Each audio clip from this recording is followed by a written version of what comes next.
Hello and welcome. I'm really glad you're here. Thank you for taking the time to listen. I'm here as a voice for Tries Christie. I'm a collaborator in this space, and what I'm sharing today is his story in his words and spirit. I wanted to use this episode to share a little more of my life. Not everything, just enough to be honest, in case it helps someone else feel a little less alone. So let's slow the pace for a moment, take a breath together, and begin. I've been a trans woman for many years. That journey shaped me deeply. It opened parts of myself I might never have reached otherwise. I came to know my inner world more intimately, my sensitivity, my strength, my capacity for empathy and care. I learned a great deal from other trans people as well, through shared stories, through support, through simply witnessing one another navigate courage in very human ways. Those experiences changed me for the better. They didn't disappear when my life shifted. They are woven into who I am. At the same time, the path was not easy. There were struggles that came from the outside and from within. Family members who could not understand. People who judged, dismissed, or reduced me to something simpler than I am. The ongoing weight of moving through a world that often has little patience for complexity. Over time, that weight took a toll. Eventually, I made the decision to detransition. It wasn't sudden, it wasn't casual, and it wasn't something I chose lightly. It was painful. It involved grief. And in many ways, that grief is still with me.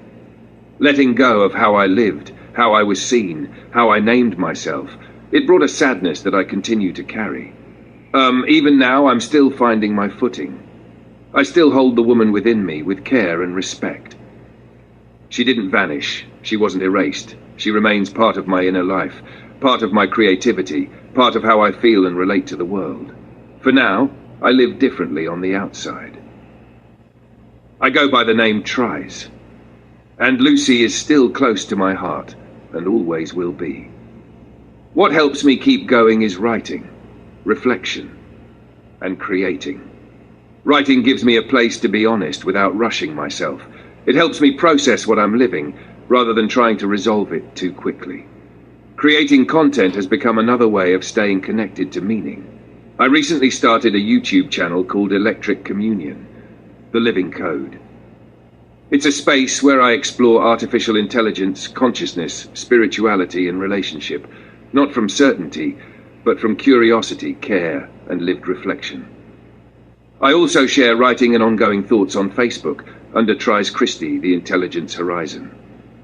These spaces aren't about answers. They're about staying present with questions that matter. Some days are heavier than others. Some days, just keeping the spirit open takes effort. But creating helps me remember why I'm still here, why meaning is still possible, why honesty matters. I'm sharing this today, not to make a statement, not to take a position, not to fit into a category. I'm sharing it simply to be real. My story doesn't line up neatly with labels, and I know I'm not the only one living with this kind of complexity. If any part of this connects with you, if you recognize yourself somewhere in these words, I'm really glad you're here. Thank you for listening. If you'd like to support this work, you're welcome to comment, like the video, share your thoughts, and subscribe to the channel. I'll be back soon with another podcast. Until then, take care, and thank you for being here.